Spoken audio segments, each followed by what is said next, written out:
Hello, my name is Martika Quinones and I will be doing my presentation on child welfare. The goals of the child welfare system. The child welfare system is a group of services designed to promote the well-being of children by ensuring safety, achieving permanency, and strengthening families to successfully care for their children. The risk factors within the child welfare system with foster children are living within the foster care system can be trying for both children and foster parents. From a child's perspective, the foster care experience can be emotionally traumatic and it is associated with detrimental developmental outcomes.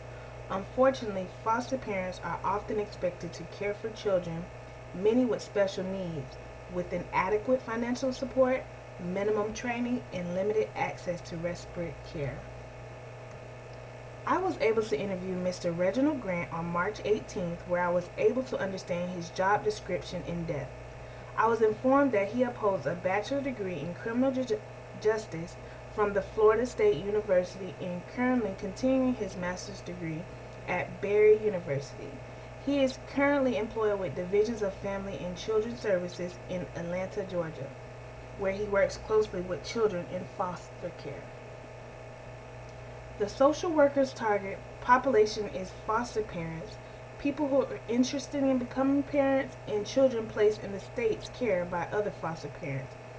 He provides care for children ranging in age of a couple of months to the age of 18. Clients' needs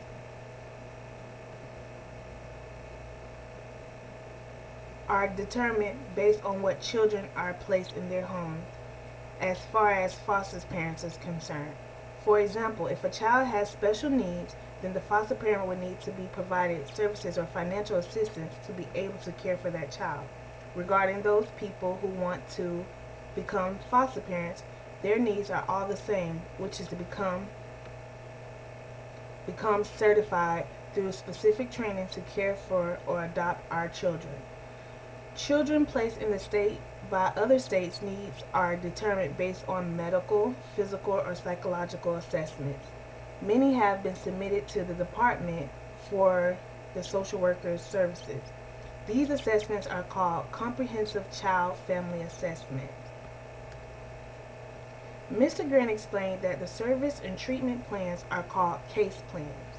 These are developed through a statewide practice called family centered practice, where the parent problem solve their current situation and come up with steps to take to eliminate maltreatment, to properly care for their children and be reunified with their children. A typical case would be a case involving some type of neglect, such as inadequate supervision, when a parent leaves their young child unsupervised for long periods of time without living necessity.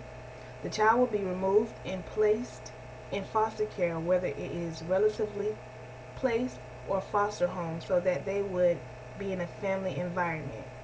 Appropriate assessments would be done for the child and parent to find what are the child's vulnerabilities are in the capacity. A preliminary hearing would be held to discuss why the child has come into the care. Next, a family team meeting would be held and determine the best way for the parents to be reunified. And if the child is verbal incompetent, then they will voice their wants and needs as well. This is where the development of the case plan begins. After 30 days, the case plan should be completed. It's submitted to the courts and the parent should have started services. After 6 to 9 months, a status review is held to determine the status of the case. From here, the parents will either comply or not. If so, then they will be reunified. However, if a child is in foster care for a certain length of time and the parents are not being compliant, then the department has to look for other permanency options. Ultimately, the safety of our children is what is most important, stated Mr. Grant. When asked a particular challenging case, he informed me of a case when he had a mother with three or plus children with multiple fathers and some of the fathers were absent, meaning that they are unknown. All parents have to be informed when the child comes into care, and if the fathers are absent, then a diligent search has to be conducted timely to find all fathers. In one particular case, all fathers were found, but the mother did not want her children around them, even though they were willing to take their children in. However, just because the mother does not want her children around their fathers does not mean that the court is going to fall to her wishes, especially if they are in a position to care for their kids. The court granted them custody and they became the legal guardian to their child. Things can get messy in a case, but you, as a case manager, have to do what's best for the children. The social, work, the social worker measures a parent's success by the number of steps have been taken to accomplish a goal.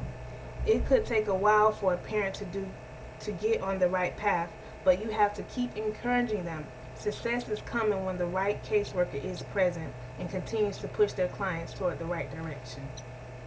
The most challenging aspect of work, Mr. Grant stated, is balancing everything that goes on in your day, such as paperwork, meetings, court, staffing, home visit, school visit, and just being concerned about the safety of the child on your caseload. Some of the easiest aspects of the job were meeting and staffing and documenting. He finds gratification when he sees how much of the difference he has made in a child's life, and he shows dedication to serving families. The current major macro issues are the fact that the state is making changes while the job continues to progress. The state is also underpaying employees who has to give most of their time and all of their effort to ensuring the ultimate safety of children. The stress does not match the pay, he stated.